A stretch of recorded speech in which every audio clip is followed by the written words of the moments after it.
おはようなぎちゃんです。今タイにいます。今日はですね、サムネイルにある通り、私が今まで世間に出してなかった情報をお話ししたいなと思っております。今日はちょっとビールを飲みながらお話します。今日はというか今日もなのかな。新ギャタイのビール。いい音。いただきます。うまっと飲みかけなんですけど、ドリアンのお店で買ったドリアンが入ってないスムージー。うみゃ。割と私的にはナイーブセンシティブな話題なので、ちょっとビール飲みながらリラックスしながらお話ししたいなと思って、ちょっと今日はビール飲んでます。今日は私が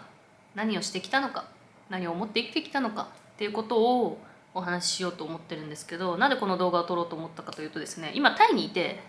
で、1週間ほど経ったんですよ。 YouTube で撮ろうとは思って、でこうやってカメラも持ってきてたんだけど、1週間の間何話したらいいのか分かんないっていう状況に陥ったんですよね。で今までなんかデンマーク行った時とか、なんか自己開示、自分はこれが今不満だとか何が不安だとか思ったことがあったからそれを発信してたんだけど、動画にわざわざしようと思うようなコンテンツが見つからなくって、誰かに何かをしようということじゃなくって、今タイにいることを楽しんでるんだって思ったんですよ。誰に何をしなきゃいけないじゃなくて、自分が何かしたい、自分が今これを楽しみたいっていう、すごい自分本位ですごくいい生き方というか、そういったなんか考えになってるなって思ったんですよね。なんだろうね、なんか自分が悩んでることだったりを話して聞いてもらったりして、他の人の勇気になればいいとも思うんだけど、なんかその反面批判されたら怖いなとか、いろんななんかそういう不安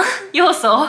が出てきちゃって、これは私の今までを全て動画にしてしますっきりするんじゃないかと。なんでこのモヤモヤを解消すべく自己開示をしようと思います。この動画はなので、もちろん私のことを知ってほしいとか、私がもう隠すことないっていう状況にしたいんだけど、自分の自己開示にもしたいなと思っております。ワンダフルデイ。まずね、私今日こんな感じで紙に書いてみました。このダサい犬は気にしないでください。親戚に昔もらったノートです。使い道ないんで留学の英語のノートにしております。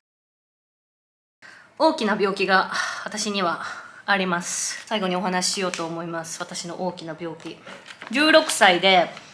高2の時ですね、セックス依存症になりました。これは初めて16歳の時に同じ高校の人と付き合ったんですよ。でその時に初めてセックスをしたんですけれども、そこから別れた時にもうなんかすごい爆発しちゃって、セックス依存症だなっていうことに後から気づいたんですけど、出会い系サイト使っていろんな男の人と会ってやるみたいなことを16歳にやってました。で夜に会ったりもしてたので、補導されたこともあるんですよ。なんだろう、治安の悪い場所、大阪とかそういうとこだと補導って結構普通のことなのか分かんないですけど、私富山県で育ったので、富山県で補導とかってなるとだいぶちょっとやばい方、すごく真面目な地域なんで、田舎なんで本当やばいみたいな感じだけど、これが表沙汰には出てなかったので、隠れやばい女みたいな感じになってました。でもお母さんも警察に呼び出されて、でお母さんもその出会い系サイトで会った男と会ってたってことを知ってるわけだから、やばいなっていうのをバレてたと思う。で今思い返せば、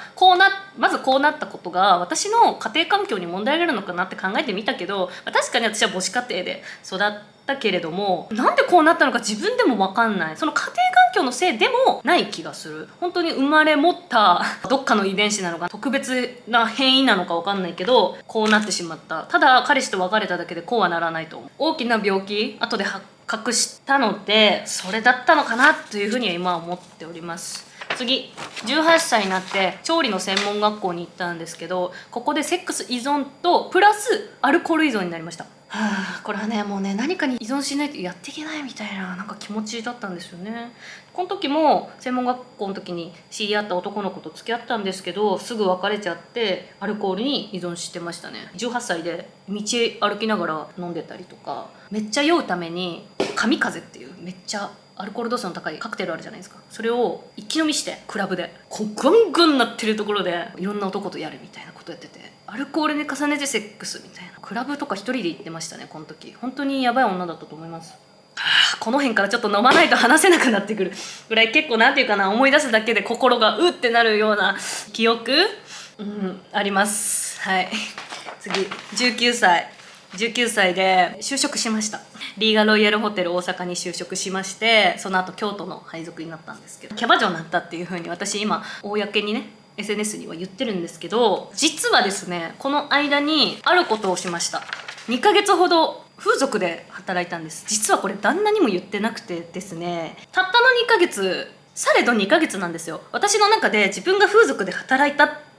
ていう記憶がしっかり頭にあるわけなので、なんかここに対しての後ろめたさというか、なんかこう心の声にあることを断るごとになんか思い出してくるというか、何かトラウマになってる感じなんですよね。旦那とセックスしてる時でも思い出すんですよ。なんか思い出してすごくセックスに対して嫌悪感を今嫌だなって思ったりすることがある。そのぐらいたったの2ヶ月だけど、心というか体に刻まれた傷がすごい大きかった。しかしね、これなんで私したのか考えてみたんですよ。もちろん自分からね風俗行ったんですけれど、私がやってた風俗はホテヘルとデリヘルってやつか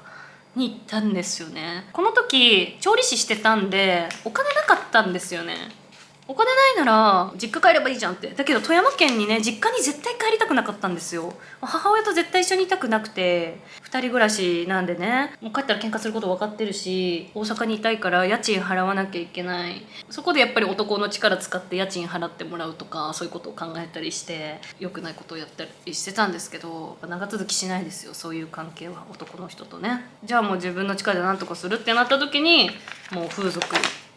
やったんですよ。でもね、本当に精神的に病みました。たったの2ヶ月なのに、あんま覚えてないけど、とにかく病んでたことは覚えてる。お金とかじゃないよね。どんだけお金もらってもできなかったね、私には。ね、すごい辛くてそれをしたんですけど、その後キャバ嬢になりました。私キャバ嬢はすごく楽しくて、風俗が全然嫌だったのにキャバ嬢はめちゃくちゃ楽しかったんですよ。もちろんね、全然違う職業ですから、真逆の職業ですからね。ずっと隠して生きてきましたけどね、風俗したことに関しては。キャバですごい楽しくて、3年ぐらい続きましたね。ここからね、転職だなとは思いました。うなぎちゃんの由来というのがここで出てきます。ここもね、本当のことは実は言ってなかったんですけど、私がいつも言ってることは、キャバ嬢の時なぎという名前でしてたから「う」をつけてうなぎちゃんだと。じゃあそのなぎという名前どこから来たのっていう話なんですけど、ここに遡るんですよ。キャバにする時に名前変えなきゃいけないじゃん。過去を葬り去らないといけない。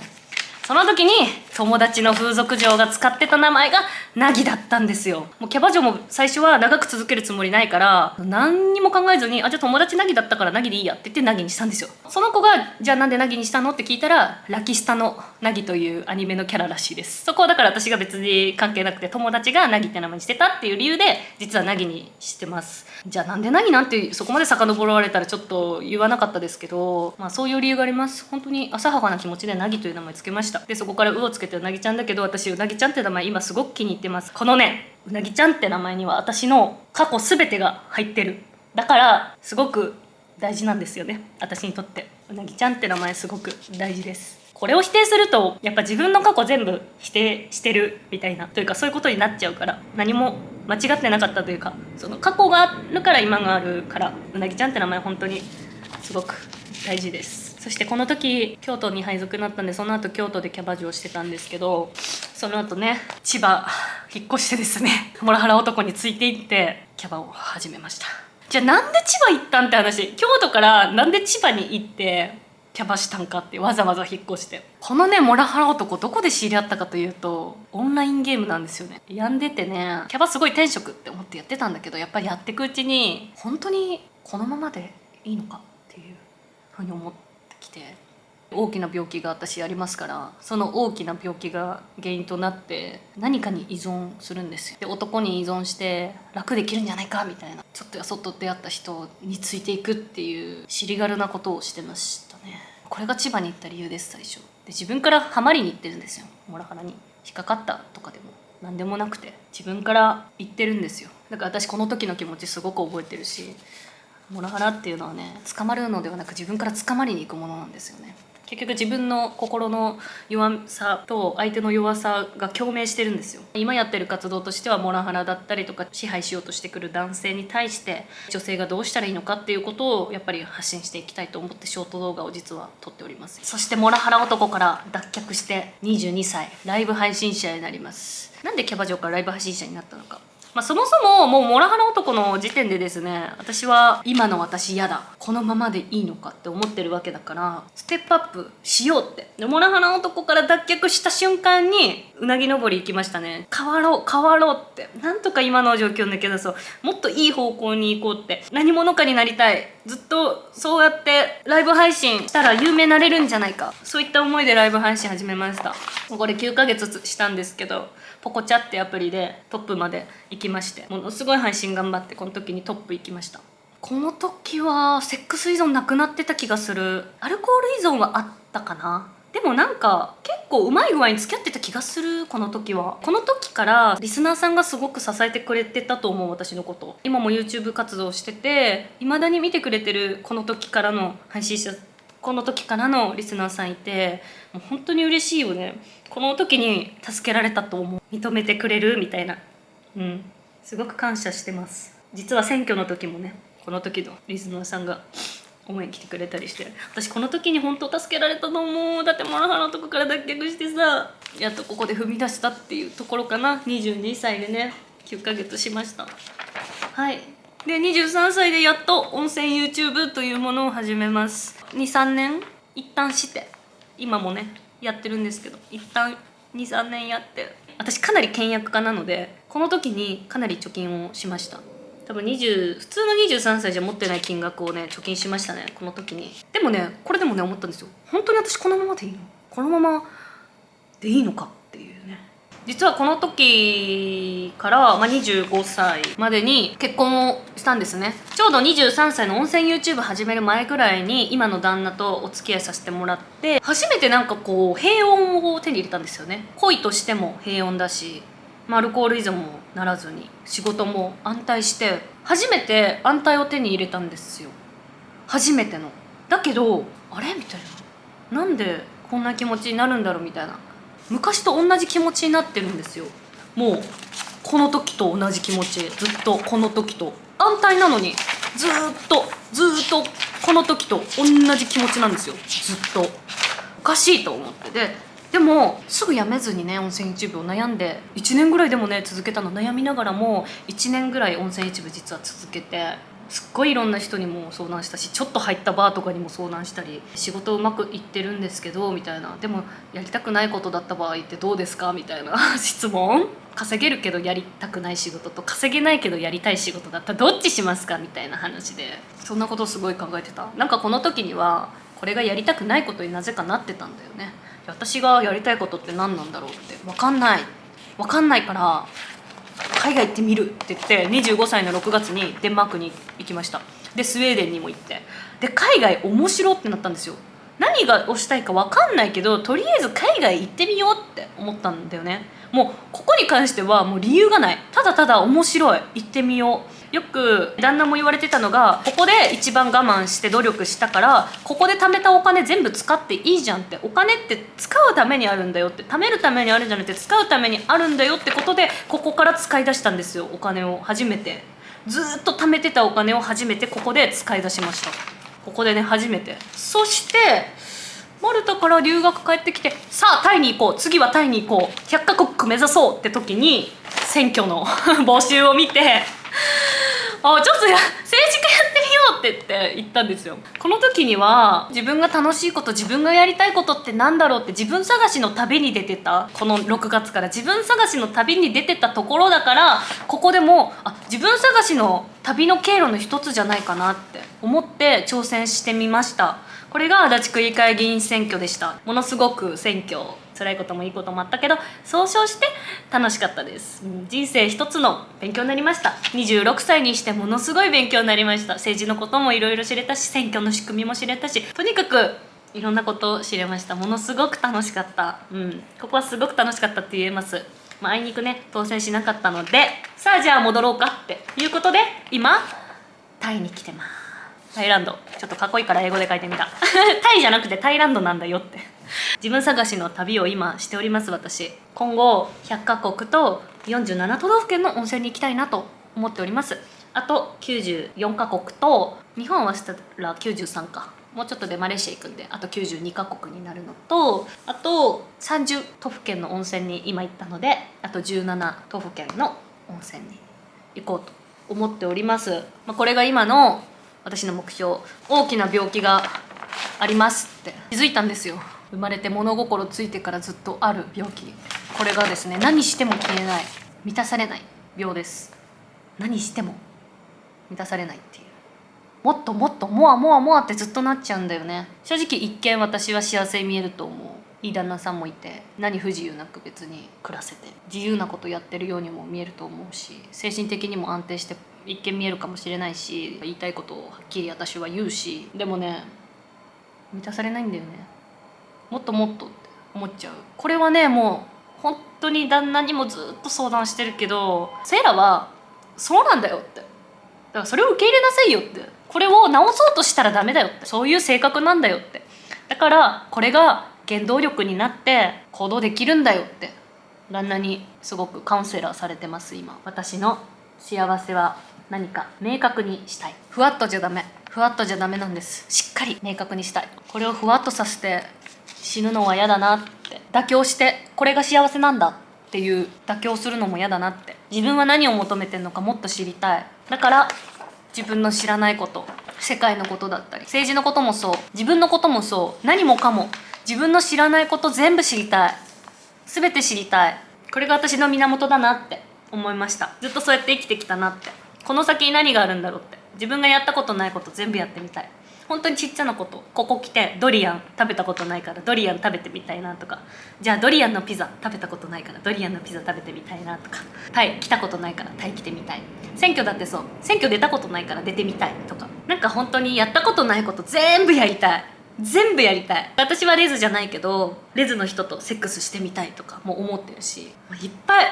いろんなこと思ってる。知らないこと全部やりたい。これを我慢したくない。自分の環境、お金、時間、仕事、家族、友達、恋人のせいにして自分がやりたいことを諦めたくない。これが私の根本にある。だからはっきり物も言うし、自分の知らないことを追い求めて生きてきたんだと思う。だから私はこれを追い求める YouTube を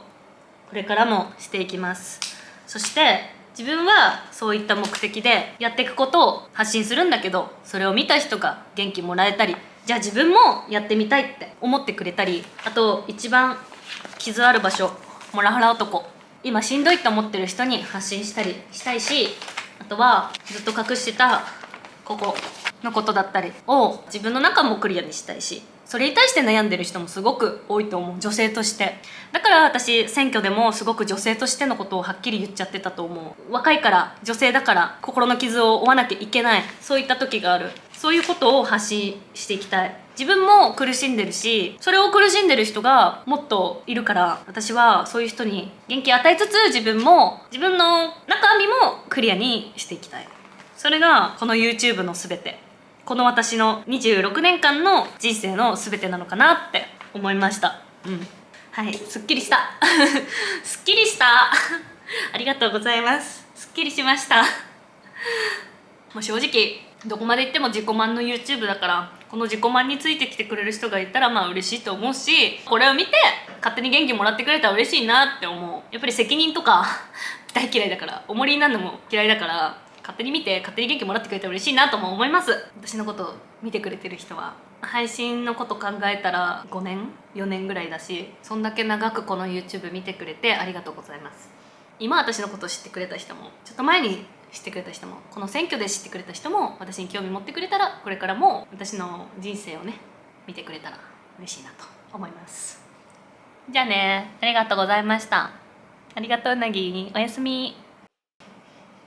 私メンバーシップ始めます。前実はメンバーシップやったことあるんですけど、その時にもね会員さんで何十人か入ってくれたんですけど、収益が切れちゃってなくなったんですよ、自動的に。でそれからやってなかったんだけど、またメンバーシップ始めようと思うので、ぜひメンバーシップ入っていただけると嬉しいです。概要欄に URL 貼っておきます。メンバーシップでもっとファンの人と交流したり、私のこともうちょっと自己開示する時間にしたりしていきたいなって思います。配信でね、私はファンの人に助けられたし、音声 YouTube でもファンの人にも助けられたし、すごく優しい DM いただいたり、毎日私の生きる満たされないっていう気持ちで動いてるこの危険な行動を阻止するというか、私の今生きてるこの全てを支えられてるって思ってるメンバーシップお待ちしてます。さよならネギ、バイバイ。